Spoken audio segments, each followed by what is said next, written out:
읽은 말씀을 가지고 오늘 나눌 말씀의 제목은 광주리에 담긴 무화과입니다. 1절에 이 말씀의 배경이 기록이 되어져 나왔습니다. 여고냐가 포로가 된 해에 있었던 일이라는 겁니다. BC 597년입니다. 이 유다가 완전히 멸망한 때가 BC 587년이거든요. 그러니까 멸망할 때까지 남은 시간이 딱 10년 남았을 때쯤입니다. 이제 여고냐가 잡혀갔으니까 여고냐 대신 느부갓네살이 세워준 유다의 마지막 왕 시드기야가 왕이 되는 해이고요. 이제 10년 뒤에 나라가 없어질 겁니다. 소망 따위는 없는 겁니다. 안 되는 거고 안 되는 일이고 돌이키기는 불가능한 거죠. 10년이 긴 시간이기는 하잖아요. 10년이 긴 시간이기는 한데 10년으로 뭔가를 바꾸기에는, 나라를 바꾸고 또 운명을 바꾸기에는 그리 넉넉한 시간인가 하면 또 그건 또 생각이 많아요. 10년 뒤에 저희들을 떠올려 봅니다. 많은 일들이 있었지만 그렇다고 해서 뭔가 이게 급진적으로 뭔가 바뀐 게 있나? 없는 것 같은 거예요. 10년 전에 우리 여기 있었고 10년 뒤에도 우리 여기 있지 않을까요? 뭔가 영화처럼 큰 변화가 나타나기에 10년은 짧지도 길지도 않은 딱 그 정도의 시간인 겁니다. 그럴 때 여고냐가 끌려갔습니다. 나라가 분위기가 암울할 거 아니에요. 왕이 끌려갔으니까.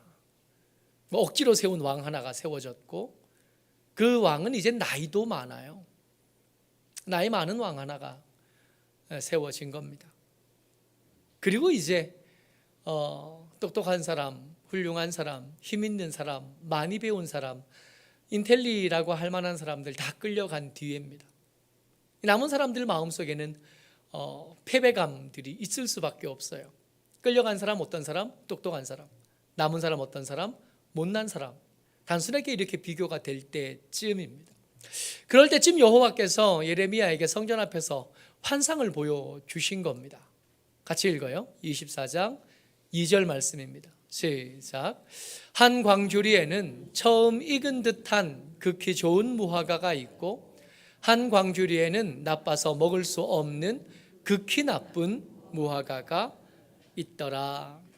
광주리에 두 광주리가 이렇게 있는데 한 광주리에는 정말 좋은 무화과가 이렇게 담겨 있는 거예요. 아마 방금 딴 것 같아요. 무화과라는 과일을 알면 방금 딴 것 같다 할 때 이 느낌을 알 것 같아요.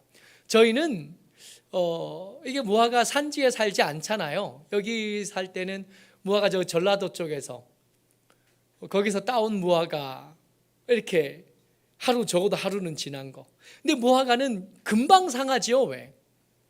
금방 상해서 한 2, 3일만 지나면 물켜지지 않아요? 따서 금방 먹을 때가 제일 맛있는 거죠. 이게 며칠 더 지나면 좋은 무화과, 아무리 좋은 무화과라도 가치를 잃어버리게 되는 거예요. 한 광주리에 뭐가 담겼냐 하면 금방 딴 듯한, 처음 익은 듯한 극히 좋은 무화과가 있는데 한쪽에는 이건 못 먹겠는데, 이건 못 쓰겠는데 한 무화과가 있는 겁니다. 오늘 할 이야기는 이겁니다. 좋은 것과 나쁜 것. 어떤 게 좋은 거냐?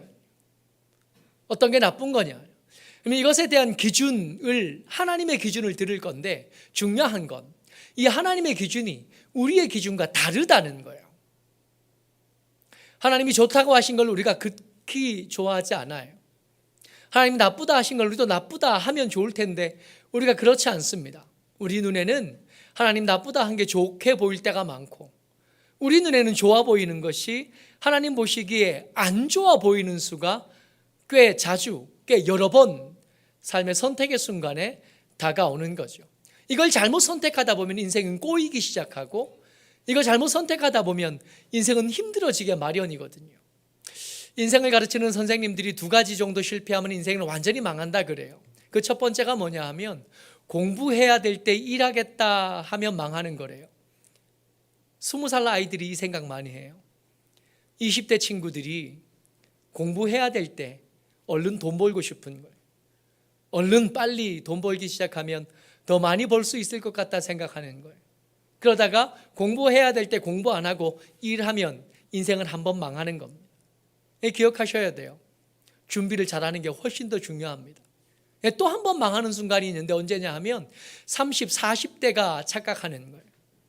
40대가 공부해야겠다, 내가 더 공부하면 더 나은 삶을 살겠다 착각하는 거예요. 아니요, 40대는 일해야 될 때거든요.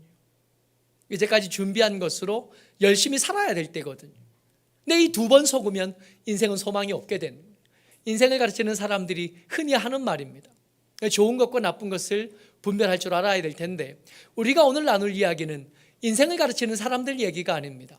세상을 창조하신 하나님께서, 세상의 주인 되신 하나님께서 우리에게 말씀해 주고 싶으신 거예요. 뭐가 좋은 거냐. 모쪼록 오늘 말씀을 다 마치고 예배를 마친 뒤에 내가 좋아 보이는 것 말고 하나님이 좋다고 하신 것을 좋게 보게 되는 은혜가 여러분들과 제게 있게 되시기를 주의 이름으로 축복합니다.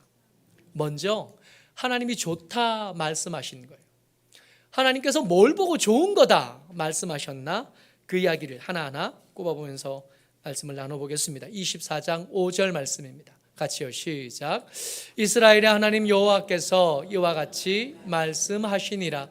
내가 이곳에서 옮겨 갈대아인의 땅에 이르게 한 유다 포로를 이 좋은 무화과 같이 잘 돌볼 것이라. 먼저 첫 번째 거예요. 하나님 좋다고 말씀하시는데 뭐가 좋은 거다 말씀하시냐면 포로로 끌려간 사람이 좋은 거래요. 여러분, 전쟁에 져서 포로가 되면 그 사람의 신분은 뭐가 되지요? 노예, 어떤 사람의 재산의 목록이 되는 겁니다. 노예의 인권 그런 거 없잖아요. 노예에게는 인권이 주어지는 게 아니라 가격표가 붙는 거거든요. 노예가 되고 나면 이 사람이 나이가 몇이냐, 젊으면 좀 더 비쌀 테고 나이가 많으면 좀 쌀 겁니다. 힘이 좀 좋아 보이면 값을 좀 더 쳐줄 테고 좀 병약해 보이면 값을 덜 받을 거예요. 아이를 계속 낳을 수 있는 여자 같으면 조금 더 비쌀 테고 아이를 낳지 못한 여자 같으면 가격이 쌀 겁니다. 무슨 얘기를 하냐면 노예가 된 사람들의 처지를 이야기하는, 하나님 좋은 거다 말씀하셔요. 뭐가 좋대요? 전리품이 된 사람이 좋대요. 아멘 하기가 쉽지 않아요. 우리 중에 누가 전쟁에서 지고 싶고, 우리 중에 누가 전쟁에서 진 대가로 전리품이 되고 싶습니까? 앞으로 그 노예의 삶을 감당해야 될 그 처지까지 떠올리고 나면 차라리 전쟁 때 죽었어야 되는데 하지 않겠어요? 차라리 저들이 포위하고 있을 때 그 안에서 굶어 죽었어야 되는데 괜히 살아서 이 환난을 다 경험한다, 그런 생각 하루에도 몇 번이나 들지 않겠어요? 한때는 왕족이었거든요. 한때는 가장 좋은 학교를 졸업한 사람이었고 한때는 가장 총망받는 인재였거든요. 근데 그 모든 것들이 헛것이 된, 끌려가서 내 환관이 되거나 끌려가서 노예가 되거나 끌려가서 목에 가격표를 붙이고 사는 삶이 되는 겁니다. 근데 하나님이 그게 좋은 거래요. 근데 이게 좋은 거다 말씀하시려면 뭔가 있어야 되는데 그게 뭔가 말이에요. 그 첫 번째가 뭐냐 하면 하나님께서 돌보시겠다는 겁니다. 6절 계속 읽습니다. 시작. 내가 그들을 돌아보아 좋게 하여 다시 이 땅으로 인도하여 세우고 헐지 아니하며 심고 뽑지 아니하겠고. 여기서 주목해 볼 게 돌아보다라는 단어예요. 저 돌아보다가 다르게 번역하면 이렇게 번역할 수 있답니다. 내가 내 눈을 그들 위에 두다. 시편 기자가 이렇게 노래했던 것을 우리가 기억합니다. 주께서 눈동자처럼 나를 지키시다 그러시잖아요. 그 눈동자를 지키는 우리 눈꺼풀 떠올리면 이 말씀이 제대로 이해가 됩니다. 이게 우리가 미처 보지 못하고 인지하지 못한 것을 눈꺼풀이 반응하잖아요. 그래서 이렇게 뭐가 왔다는 걸 미처 인지하지 못했는데 요즘 강변 많이 뛰면, 여기 강변에 뛰다 보면 버드나무들이 지금 항상 홀씨를 막 날려요. 말도 못하게 많아.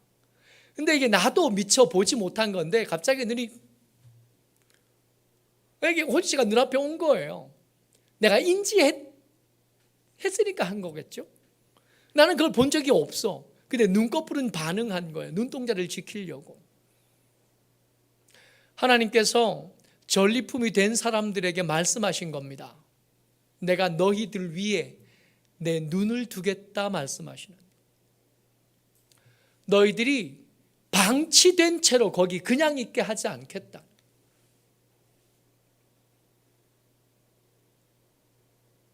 놀이공원에 가면 그거 있어요. 여기 의자에 이렇게 앉아 있으면 이걸 위로 이렇게 올리잖아요. 올려갔다가 어느 때 좀 있으면 이제 전상의 꼭대기에 다 닿고 나면 이게 툭 떨어지는데, 이 툭 떨어지는 시간을 잘 몰라요. 기다리는 거지. 조마조마 칵 떨어지는 거 아니에요? 우리 왜 그거 타요? 안전할 줄을 믿고 타는 거 아니겠어요? 그렇게 떨어져도 안 죽고 이 의자에서 안 떨어지고 무사히 땅에 내릴 걸 보장을 받았으니까 돈 내고 줄 서서 그거 타는 거 아니겠어요? 하나님께서 당신의 눈을 우리 위에 두시겠다는 뜻이 뭐냐 하면, 때때로 우리는 그 의자에 앉은 것 같은 때를 보내게 될 거라는 뜻입니다. 근데 안전할 거라고요. 믿어도 된다고. 가장 적절한 타이밍에 절대로 흘러 지나가지 않도록 하나님께서 준비하시는 마침으로 일하실 거라는 뜻이에요. 그냥 떨어지지 않게 해주시겠다고. 밑에서 받으시겠다고. 위에서 잡으시겠다고. 옆에서 안아주시겠다고. 눈동자처럼 지키다 노래했던 시인은 이걸 경험해 본 겁니다. 죽는 줄만 알았는데 아니었어요. 안전장치가 있었고 그 안전장치가 믿을만 하다는 걸 경험한 뒤에 노래한 겁니다. 주께서 나를 지키시는데 눈동자처럼 지키시는, 내 몸에 어떤 것도 눈꺼풀보다 빠르지 않고요. 가장 완벽한 타이밍에 우리를 붙잡으실 겁니다. 그래서 전리품이 되는 게 더 좋대요. 포로로 끌려가는 게 더 좋대요. 6절 한 번 더 봅니다. 내가 그들을 돌아보아 좋게 하여 다시 이 땅으로 인도하여 세우고. 다시예요. 여러 번 말씀을 드렸지만 사람이 자살하는 데는 능력이 없거나 자본이 없거나 힘이 없어서가 아닙니다. 소망이 없으면 죽는 거예요. 다른 사람보다 더 많이 가졌어도 안 되는구나 하는 확신이 그 속에 생기면 죽습니다. 다른 사람보다 더 능력 있는 사람들도 다음이 허락되지 않겠구나 하는 확신이 생기면 그 사람은 죽습니다. 재벌들이 자주 죽어요. 우리보다 더 많이 배운 사람들이 자살합니다. 우리보다 더 힘 있는 사람들이 죽어요. 여러분, 성적 때문에 죽는 아이들은 꼴등이 아니에요. 꼴등하는 애들은 성적 때문에 스트레스가 별로 없어요. 괜찮아요. 누가 힘드냐 하면 2등하는 친구들이 힘들어요. 3등하는 친구들이 힘들고, 지난번까지 3등 했던 친구가 4등 되면 세상이 끝난 것처럼 보이는 겁니다. 무슨 얘기를 하고 싶으냐 하면 능력이 없어 죽거나 힘이 없어 죽는 게 아니라고요. 다시가 허락되지 않으면 죽습니다. 살다 보면 한 번은 실패하지 않겠어요? 살다 보면 한 번은 넘어지지 않아요? 그렇게 넘어지고 나서 어떤 사람은 일어나고 어떤 사람은 거기서 그냥 주저앉는데, 어떤 사람이 일어나냐면 다시 할 힘이 있으면 일어나는 거고 다시 할 힘이 없으면 거기 주저앉는 거예요. 하나님 말씀하십니다. 내가 너희들에게 다시가 되어주마. 끌려가서 다 끝난 것 같지만 거기가 끝이 아니라는 건 내가 보여주마. 우리가 요즘 새벽에 에스더 성경 읽잖아요. 믿음에 실패한 사람들의 이야기입니다. 하나님께서 은혜를 주셔도 돌아가라 그럴 때 아닙니다. 우리 여기가 좋습니다. 살아보니까 살만합니다. 천수단만 가득한 이스라엘 땅보다 이 땅 옆에서 큰 강에 있는 이 땅이 오히려 우리는 살기엔 더 좋은 것 같습니다 하고 믿음을 거절했던 사람, 순종하기를 거절했던 사람들이 에스더 성경에 등장하는 유다인들이에요. 실패한 사람들. 근데 우리가 에스더 성경을 읽잖아요. 그 실패한 사람들, 그 주저앉은 사람들, 그 2등 신자들에게 하나님께서 어떻게 역사하셨는지를 기록한 성경이 에스더 성경입니다. 그들에게 다시를 만들어 주시겠다고 말씀하셨던 하나님은 그 약속을 지키신 겁니다. 소망이 있다고요. 소망을 어디서 찾아요? 통장 잔고에서 소망이 찾아져요? 자꾸 줄어드는데? 우리가 쌓은 실력에서 소망이 찾아집니까? 더 실력 있는 사람이 계속 올라오는데? 우리의 건강하면서 소망을 찾아요? 무릎이 자꾸 아픈데요? 어제 친구 아버지가 돌아가셔서 장례식에 다녀왔거든요. 정말 오랜만에 만나는 친구들, 한 20년 만에 만난 친구들을 만났어요. 다 늙었더만요. 그 중에 제가 제일 젊어요. 근데 이야기 주제가 뭔지 아세요? 혈압은 괜찮냐? 당뇨는 없냐? 운동은 좀 하냐? 아픈 데는 없냐? 그 이야기로 끝이 없는. 소망이 어디 있어요? 우리 주변에, 내 주변에는 어떤 것에 소망을 찾는 사람들은 반드시 주저앉아서 다시 못 일어납니다. 소망은 거기 없어요. 예루살렘에 남는 사람들에게 소망이 있어요? 그 성벽이 소망이 있어요? 이미 한번 무너졌던 성벽이 무슨 소망이 돼? 이미 한번 진 그 나라에 무슨 소망이 있어요? 하나님 말씀하십니다. 내가 다시를 너희들에게 만들어 줄 테니까 소망 딴 데서 찾지 말고 너희를 향한 호의로 가득한 내, 해야 된다면 내 아들까지도 너희를 위해서 대신 죽일 수 있는 나에게서 소망을 찾아보라고 말씀하시는 겁니다. 7절 말씀이요. 시작. 내가 여호와인 줄 아는 마음을 그들에게 주어서 그들이 전심으로 내게 돌아오게 하리니 그들은 내 백성이 되겠고 나는 그들의 하나님이 되리라. 아멘. 여기서 우리가 주목하여 볼 게 이겁니다. 여호와인 줄 아는 마음을 주시겠대요. 우리가 지난주 말고 그 전주에 정의에 대한 두 사람의 대답이라는 제목으로 말씀을 나눌 때 요시야와 여호야김 이야기했어요. 요시야는 정의가 뭐냐 그럴 때 가난한 사람들을 지키는 겁니다. 한 많은 사람들의 원한을 풀어주는 겁니다라고 대답했고 하나님께서 그렇게 대답한 요시야에게 아멘 해주셨다 그랬던 거 기억나셔요? 22장에 나왔던 말씀입니다. 여호와를 아는 마음이요. 지금 이 시드기야, 새롭게 왕이 된 시드기야가 경험하는 게 막막한 거잖아요. 소망이라고는 하나도 없는 세상을 만난 거잖아요. 그 세상을 먼저 경험한 사람이 누구냐 하면 시드기야의 아버지 요시야 왕이었거든요. 근데 그때 요시야 왕은 정말 특별한 은혜를 입었었는데 그 막막한 중에도 하나님께서 그를 형통하게 만드셨대요. 어떻게? 22장 16절 말씀입니다. 같이요. 시작. 그는 가난한 자와 궁핍한 자를 변호하고 형통하였나니 이것이 나를 알미 아니냐? 여호와의 말씀이니라. 요시야가 그 똑같이 막막한 순간에 형통했던 비결이 뭐냐 하면 여호와를 아는 지식이었대요. 포로로 끌려갔는데 무슨 소망이 있어요? 내 옆에 내 이름표에 이름이 붙은 게 아니라 가격표가 붙었는데 무슨 소망이 있어요? 근데 그때 하나님 말씀하신 겁니다. 내 이름이 없어졌고 가격표가 붙었지만 내가 너를 형통하게 만들어 줄 수 있다고. 대신 네가 나를 알아야 돼.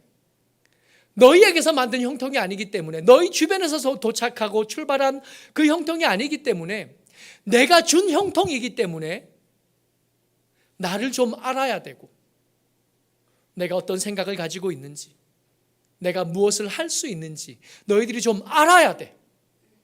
요시야가 이걸 알았던 거예요.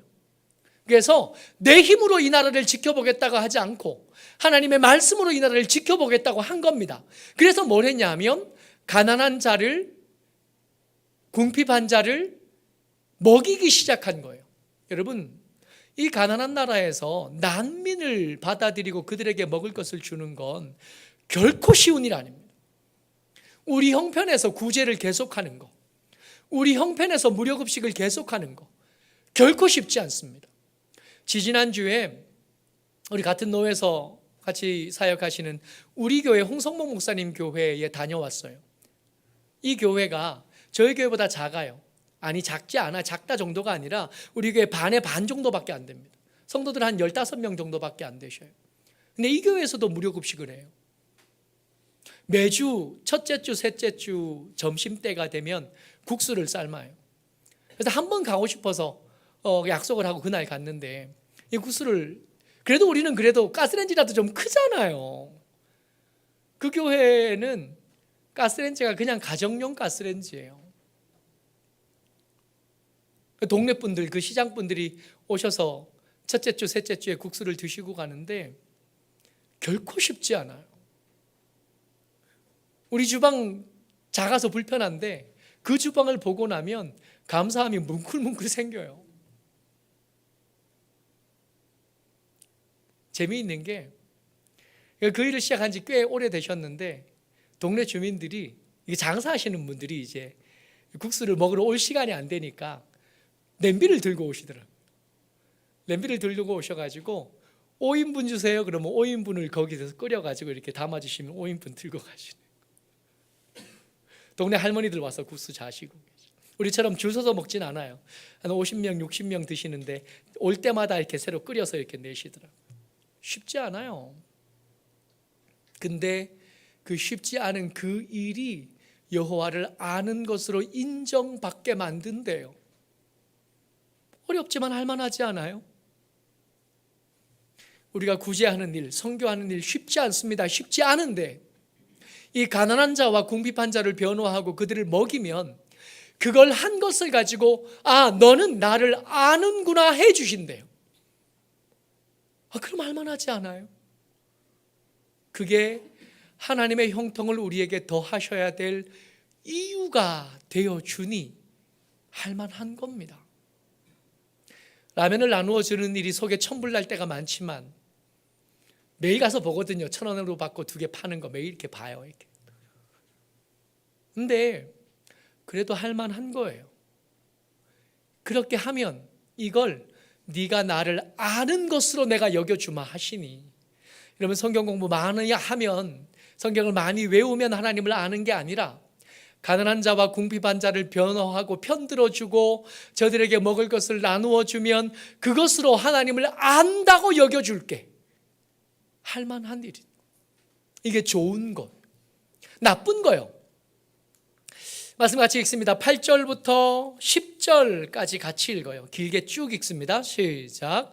여호와께서 이와 같이 말씀하시니라. 내가 유다의 왕 시드기야와 그 고관들과 예루살렘의 남은 자로서 이 땅에 남아있는 자와 애굽 땅에 사는 자들은 나빠서 먹을 수 없는 이 나쁜 무화과 같이 버리되 세상 모든 나라 가운데 흩어서 그들에게 환난을 당하게 할 것이며, 또 그들에게 내가 쫓아보낼 모든 곳에서 부끄러움을 당하게 하며 말거리가 되게 하며 조롱과 저주를 밟게 할 것이며, 내가 칼과 기근과 전염병을 그들 가운데 보내 그들이 내가 그들과 그들의 조상들에게 준 땅에서 멸절하기까지 이르게 하리라 하시니라.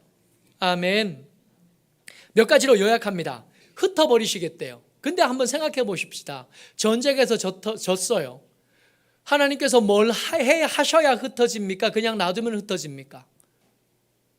하나님께서 저들을 부끄러움을 당하게 하시겠대요. 전쟁에서 졌습니다. 하나님께서 뭘 특별히 더 하셔야 부끄러워져요? 그냥 놔둬도 부끄러워져요. 그들이 살아남았다고 해도 어디에 가든 그들이 유다인인 걸 사람들이 알게 되면, 야, 너 그 전쟁에서 졌던 그 패전국의 유민이냐? 그럴 거 아니겠어요? 전염병과 칼과 기근이 임하게 하겠대요. 여러분, 전쟁이 끝난 그 전쟁터에 매번 오는 게 전염병이거든요. 전쟁에 지고 남은 그 유민들에게, 그 주변의 도적들에게는 약탈거리가 되는 게 아니겠어요?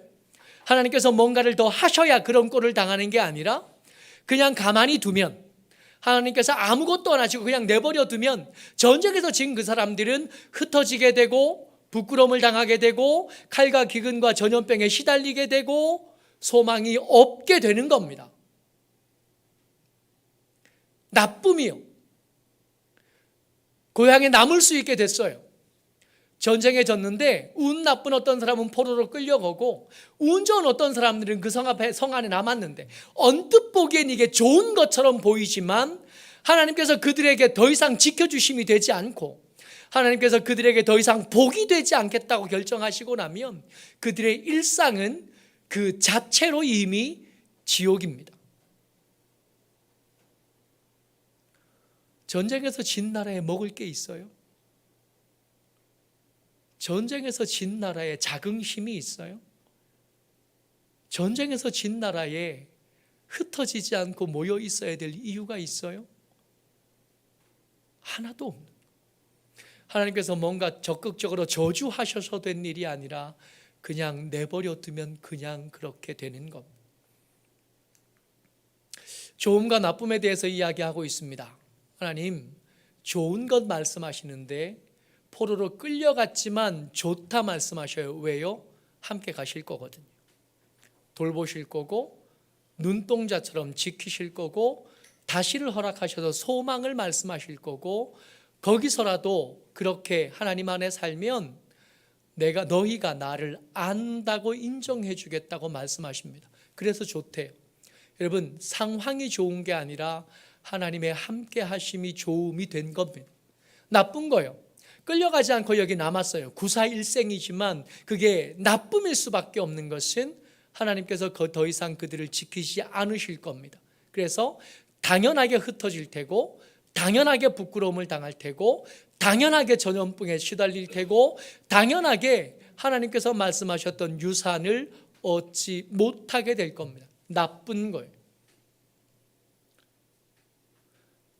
뭐가 좋은지 뭐가 나쁜지 굳이 고민하지 않아도 이 말씀만 들어도 압니다. 문제는 이게 좋다는 걸 알지만 막상 포로로 끌려갈래 여기 남을래 그러면 포로로 끌려가겠습니다라고 대답하기가 어렵다는 거예요. 이름표를 떼고 가격표를 붙이는 일이 결코 만만하지 않아요. 우리 삶의 믿음인 것과 믿음 아닌 것을 웬만하면 분별이 되지 않아요? 삶을 살아가다 보면 우리 앞에 선택해야 될 것 여러 가지 이렇게 흩뿌려졌을 때 어떤 것을 선택하는 것이 믿음인지 우리가 압니다. 알지만 매번 그것을 선택하는 것은 어렵죠. 하나님께서 감동하셨다는 걸 우리가 압니다. 알지만 그것에 아멘하고 순종하는 일은 쉽지 않습니다. 잘 모르겠을 때는 잘 없지 않아요? 정말 고민이 많을 때가 있기는 하죠. 이게 옳은 건지 저게 옳은 건지 잘 모를 때가 많아요. 그런 경우는 대부분 둘 다 죄와 상관없는 경우일 경우가 많아요. 둘 중에 뭘 하든 상관없을 때가 많습니다. 대부분 알아요. 뭐가 믿음인지 뭐가 믿음이 아닌지, 어떤 길을 선택하신 것이 하나님의 기쁨이 되실지, 어떤 것이 선택하는 것이 하나님의 슬픔이 되실지 우리가 압니다. 아는데도 쉽게 믿음을 선택하지 못하는, 쉽게 하나님의 기쁨, 하나님의 좋음을 선택하지 못하는 거예요. 믿음이 필요해요. 하나님의 신실하신 말씀을 향한 믿음이 필요해요. 또 용기가 좀 필요해요. 좀 용기를 좀 냈으면 좋겠어. 안 굶어 죽어요.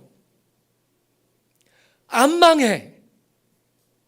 믿음의 더 많은 선배들이 믿음을 선택했다가 후회하지 않고 삶을 잘 살아왔고 그 믿음을 유산으로만 남겨서 그 자손들이 잘 살아요. 안 망해. 조금만 힘을 내셔요.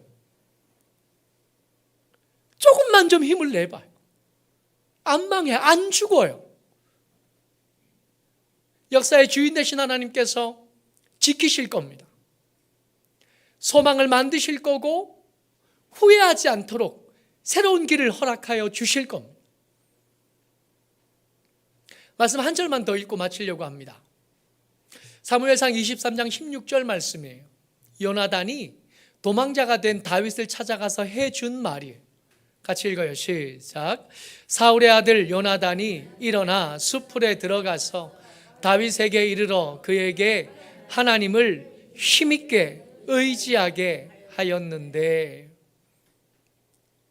요나단이 다윗에게 둘도 없는 친구가 될 수 있었던 가장 중요한 순간이 이 순간입니다. 말해준 거예요. 하나님을 힘있게 의지하라고. 지금 네가 도망자가 되고 우리 아버지가 너를 죽이려고 하지만 결코 그 뜻을 이루지 못할 거라고. 하나님이 살아계시기 때문이라고. 하나님께서 너에게 말씀하셨던 걸 기억하고 지켜내실 거기 때문에 그렇다고. 내가 알지만 네 편을 들지는 못하지만 내 아버지 불쌍해서 그 옆에 가 있긴 하겠지만 하나님이 당신의 약속을 이루실 거라고. 그러니 흔들리지 말라고. 지금 네 형편이 어렵고 참담하지만 흔들리지 마라. 여호와를 힘있게 의지하라고. 그가 널 지키실 거라고.